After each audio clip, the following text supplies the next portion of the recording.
La situation des miliciens en République démocratique du Congo, RDC, est marquée par la présence de groupes armés rebelles et d'autodéfense. Les miliciens, souvent utilisés dans des conflits armés, peuvent être responsables de crimes contre l'humanité et de déstabilisation des institutions. Les groupes comme les Mai Mai Yakutumba et les Ouazalando illustrent les conséquences dramatiques de l'usage de ces milices. Les sanctions internationales et les réformes nécessaires sont essentielles pour construire une paix durable et protéger les populations civiles. RTCM-RDC comme le montre cet extrait d'un site en RDC concernant l'existence et l'utilisation des miliciens dans ce pays d'Afrique centrale en guerre. Un tel très dangereux et condamnable phénomène n'existe justement et malheureusement que dans des pays en conflit. Au Togo, bien que les ravages sociaux humains, causés depuis au moins plus de 3 décennies par le fait d'une gouvernance criminelle et prédatrice pour son propre peuple, soient incommensurables, nous ne sommes pas en guerre. Heureusement, pourrait-on être tenté de dire, espérant que dans une telle situation de non-guerre, il y aurait une chance théorique que les citoyens togolais soient à l'abri de la terreur et de la barbarie des miliciens. Mais malheureusement le calvaire, dû au fait du régime de dictature Gnassingbé de père en fils, que vivent les Togolais depuis très longtemps, ne serait pas parfait s'il n'y avait pas utilisation des milices, de surcroît, tribales, pour réprimer la plus grande partie de la population aspirant à la liberté et à la démocratie. En effet, au début de la démocratisation en 1990-1991, la préfecture de la Kosa ressemblait à un État dans un État où les miliciens, recrutés par le pouvoir d'alors, faisaient la chasse à l'opposition. Qui a oublié cette époque où M.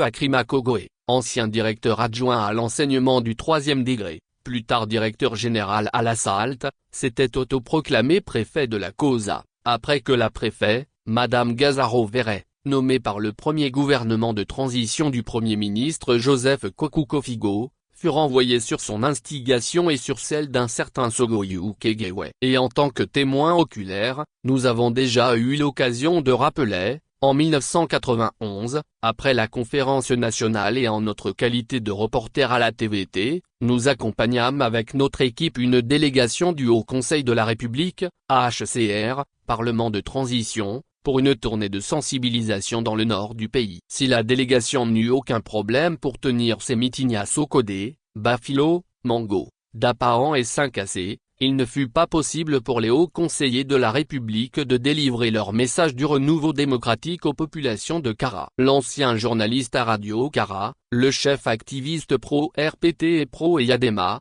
Monsieur Sogoyou Kegewe et ses miliciens y veillaient au grain. Autre exemple qui a déjà oublié ce camp retranché au quartier Adewi à Lomé, interdit d'accès à certains Togolais. Et ce n'est pas notre jeune frère et ami Joseph Takeli, vivant aujourd'hui aux USA avec sa famille, qui nous démentirait. Lui qui avait échappé in extremis à la mort le 8 octobre 1991. Ce jour-là, pourchassé par les miliciens d'Adewi à la solde du pouvoir Gnassingbé d'alors, il n'eut la vie sauve que grâce à Dame Chance. Ses poursuivants durent se contenter de sa chaise roulante qu'ils incendièrent. Et nous pouvons aujourd'hui affirmer que la curieuse amicale estudiantine, le HACAM, Haut Conseil de coordination des associations et mouvements estudiantins, à l'époque, et dont un certain Pascal Bodjona était l'un des activistes, fut la branche politique de ce groupe de jeunes Togolais qui avait pris fait et cause, contre rétribution, pour Gnassingbé et Eyadema contre la démocratisation du pays. Des individus comme Akade Soso Gustave et le militaire réformé Tchalim,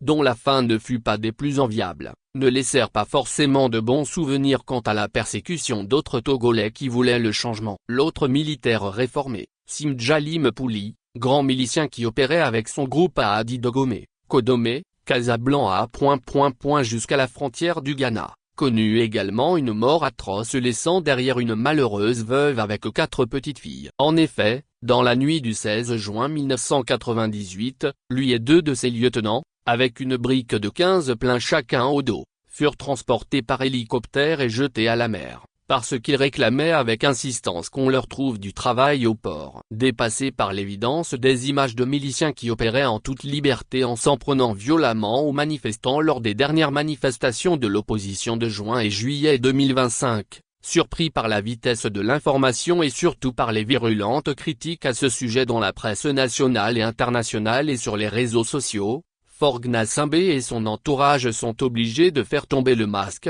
en acceptant l'existence des miliciens à leur service. Le régime autour de Faure Gnassingbé officialise et légitime le recrutement des miliciens qui se font appeler sentinelles du peuple. Les trois entités régaliennes, à savoir, l'armée, la gendarmerie et la police sont-elles désormais incapables, ou ont-elles failli à leur mission? Que disent leurs hiérarchies? Acceptent-elles désormais d'être dégradées, désavouées, humiliées par le sommet de l'État, en permettant que des voyous, sur qui elles n'ont aucun contrôle, opèrent dorénavant en toute impunité à leur côté? Les sentinelles du peuple ailleurs, au Burkina Faso, par exemple, ne sont pas recrutés sur une base partisane et participent aux travaux communautaires pour le bien de tous. Là-bas, ils ne sont d'aucune sensibilité politique, régionale ou tribale et n'ont pas pour rôle la persécution de leurs concitoyens pour qu'un régime de dictature, de père en fils, reste éternellement au pouvoir. À l'attention de ces lugubres personnages, curieux sentinelles du peuple, nous voulons rappeler qu'un dictateur et son entourage n'ont pas d'amis. Ils n'ont que des complices du moment pour essayer de jouer le tout pour le tout, en espérant sauver leur peau. C'est pourquoi les payeurs pour les basses besognes d'aujourd'hui peuvent rapidement devenir des tueurs sans pitié de leurs supposés bienfaiteurs, car les tenants d'un tel régime, traînant beaucoup de casseroles, n'ont aucunement l'intention de laisser des témoins gênants, quand ils sentiront que la fin est inévitable. Notre rappel, en milieu de texte, du terrible sort réservé à certains des miliciens par leurs recruteurs dans le passé, devrait être assez édifiant à cet effet. À bon entendeur. Samarit Tchadjobo, Allemagne.